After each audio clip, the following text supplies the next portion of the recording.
the draft has passed, come and gone, and now we've started the NBA Summer League, and obviously you guys saw that VJ Edgecombe kind of put on a show against Ace Bailey in that first game. Didn't play last night, of course, but he's finally a Philadelphia 76er now that he's on the injury report. But so seen VJ Edgecombe and Johni Broome shine in Summer League thus far, and overall, just now that we finally have the rookies on a roster. What do you guys make of the two dudes in Johni Broome and VJ Edgecombe, and what about them excites you for them to be on the 76ers roster? Well, I mean, I think, obviously with VJ, he's an exciting talent, very athletic, can bring an intangible that's definitely needed, and the intangible that's having success in the league right now, being an athletic guard, being able to see what he can do just without development, without a game plan. So the raw talent is there. So just his path and what he's capable of doing is definitely exciting. As far as Broome, I think he's a veteran guy. Not overly athletic, but he's very efficient. And I think with his experience and his age and his game, I see him as a guy that can contribute right away. How much, I don't know, but I do feel that he's capable of getting some consistent minutes. So that's definitely a plus. Yeah, VJ just has so much athleticism and energy, and he just brings this something that I don't know if we had really, right? So a guy who could just fly down the court, fly through the air, play defense, really just a fearless game he's got. I love to see him attack. I love that he just kept shooting too. I know this is like the summer league, but for a guy who's coming onto a loaded roster like he is, especially at the guard position, he needs to get his shots up as much as he can, as early as he can. Just get them all out. Don't worry about percentages. Just shoot, right? Because I know the top three teams are kind of contenders and they had top picks, but a lot of high picks are going to teams that they'll be able to just fully develop on the court all season with a lot of minutes and a lot of opportunity. Not so much the case with VJ, right? I mean, he will play and he'll play a good amount, but it's still a loaded position. So if you have the time and you can get all your shots up now early without worrying about competing for a championship and not to worry about messing up, and just do it right now. So I love what I saw out of him.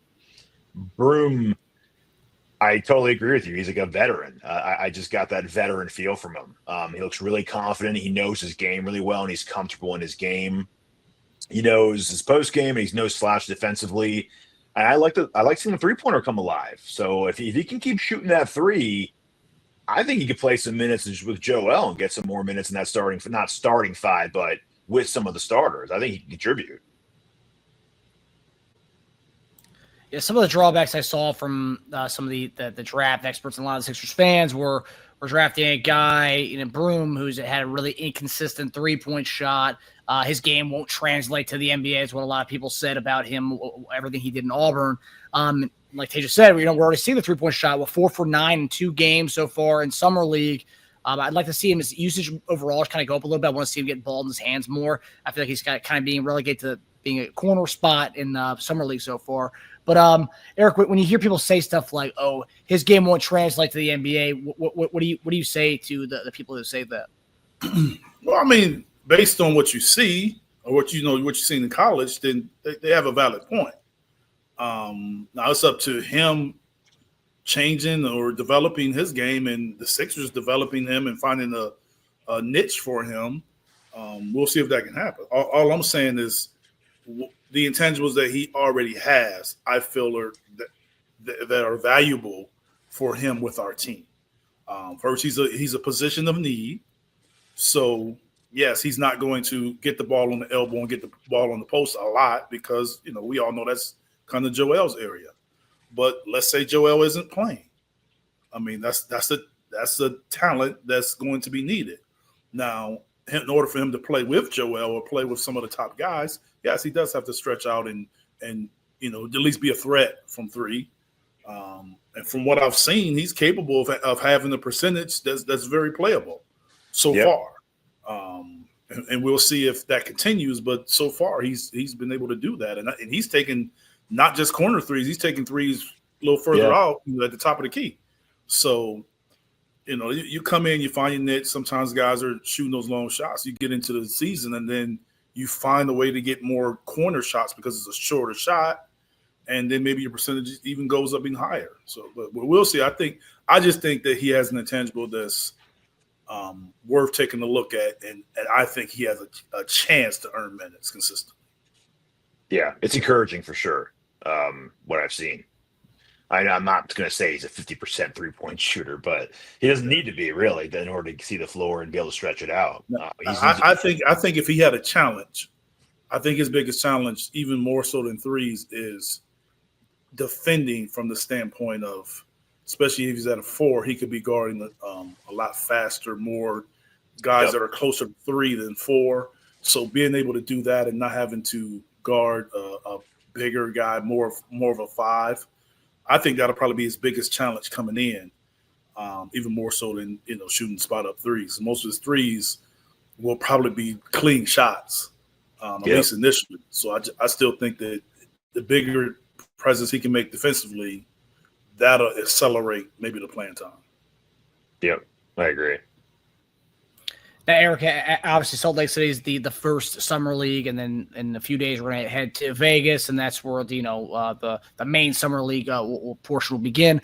But what are you looking for when you're watching for? Obviously, we're talking about these two guys, but we also brought in Hunter Salas as well, and another guy who had his first game last night from Wake Forest. But what are you going to be looking at specifically with these three guys as kind of summer league continues with Edgecombe, Broome, and Salas?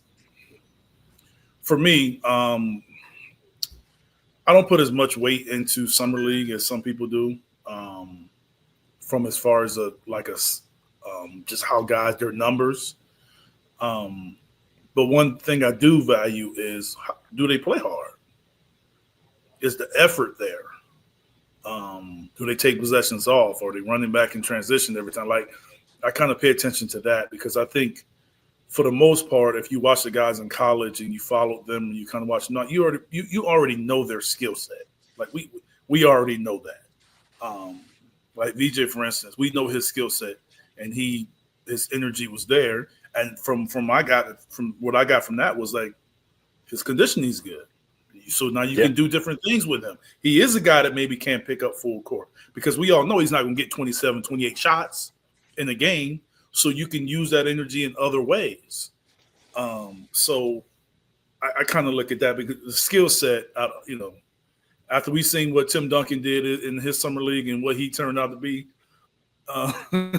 you know what I'm saying? Like, you got to calm down those summer league expectations. It's hard. It's harder for guys to jump right in, and sometimes playing against older guys, and it's a new team and new system, and 3-point shot is longer. Like, everything is different. So it just takes some time for them to get ready for that. But I do want to see guys compete. He just wants like a winning mentality, right? Yeah. I mean, I like to see him experiment too. That's why I like Broome shooting up threes at the rate he's shooting. I think that's great. Just try things, right? Especially, again, for a team that, some teams by midseason are going to be like a summer league team, right? Like, these guys are going to be getting major minutes on their teams, unless we have another year like last year, which I'm all assuming we're not going to have. Minutes are going to be hard to come by. So yeah, they're going to need to just try to expand their game when they can. I like seeing VJ shoot a lot of mid-rangers. That was nice to see. And he looked good doing it too. Looked smooth. Yeah, I mean, will they tell him to stop shooting them though? That's the question. That's what we don't know. I mean, if they go in, they won't. We hear teams aren't, they would tell people not to shoot them, but all the winning teams that are winning championships, shoot them. Yeah. So. Yeah, I think Edgecombe said in the run-up to the Salt Lake City Summer League, he said that the team wants him to kind of be more of the main ball handler. They want him to kind of focus on that during the Summer League play. No, that surprised me. That surprised me that they put the ball in his hand immediately. And he was the primary ball handler. He was a primary ball handler like all the time.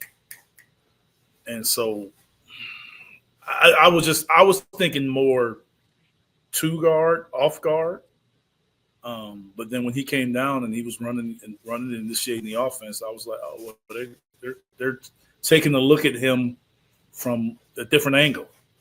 But it makes sense. I mean, you know, the top 2 guards we have are really can play off the ball. Yep. So to find another guy that can initiate your offense, you know, definitely helps. So I think from that standpoint, that was a little not surprising that they had him do it, but surprising that they had him do it so much and from the start. Yeah, and the guard play has been one of those things that a lot of Sixers fans have been not happy about so far in summer league. That's been one thing that a lot of people have been knocked on is the guard play. And last night when Edgecombe did not play, that kind of stood out to a lot of people. The guard play last night, Yeah, kind of lacking in that department. But Well, on the actual roster, we're not lacking at all in that department. yeah, we got a lot of top heavy guards and another guy waiting to sign, so we're good in the guards. Yeah.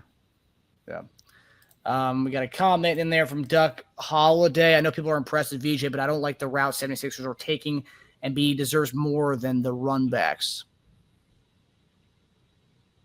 I don't really deserves more than the run backs. I guess like running it back, just the running it back roster. Oh, I mean, Yeah. it's not really. I guess he's talking about all the guys they re-signed. That's what I'm gathering from it. Yeah. I mean, it's a valid point. I mean, we re-signed guys that we don't even know how they're going to play. If we're going to play the young guys, Yeah. that makes sense. The guy that probably, Marcus, you wanted to sign the most, they didn't bring back. Yeah. Yabu. Yeah. So, I know. I mean, if you went into the offseason, right, and we had all these free agents, the top 2 free agents would have been who? Grimes and Yabu. Yeah.